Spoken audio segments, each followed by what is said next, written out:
NEIR system যে joke তা already সবাই জেনে গিয়েছেন, বুঝে গিয়েছেন, বাট আজকে সেই জোকের আমরা বাস্তব সম্মুখীন আর কি।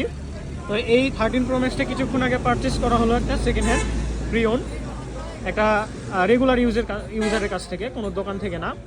তো এখানে আগে যার সিম ইনস্টল ছিল, আমরা ফোনটা কেনার পরে গতানুগতিকভাবে সেটা ডিরেজিস্ট্রেশন করব। তো সেটা ডিরেজিস্ট্রেশন করতে গেলাম, তো ডিরেজিস্ট্রেশন হয় না, দেখায় যে নিবন্ধন বাতিল করা যায়নি, গ্রাহক খুঁজে পাওয়া যায়নি। ওকে ফাইন, দেন ডিভাইসটির IMEI ডাটাবেজে পাওয়া যায়নি, ওকে ফাইন। এরপরে আমরা পারচেস করার পরে যখন আমাদের সিম উঠাইলাম, সেটা নিয়ে আরেকটা ভিডিও আছে প্রসেসটা, তো আমরা আমাদের সিম উঠাইলাম, তখন আবার দেখা যাচ্ছে যে NIS সিস্টেমে নিবন্ধিত বা ব্যবহৃত হচ্ছে। মানে আমাদের সিম ভরে কিন্তু আমরা এটা রেজিস্ট্রেশনও করি নাই, বাট এটা দেখাচ্ছে যে ব্যবহৃত হচ্ছে, অ্যান্ড রেজিস্ট্রেশনের কিন্তু কোনো অপশনই নাই, কোড ডায়াল করে যেটা।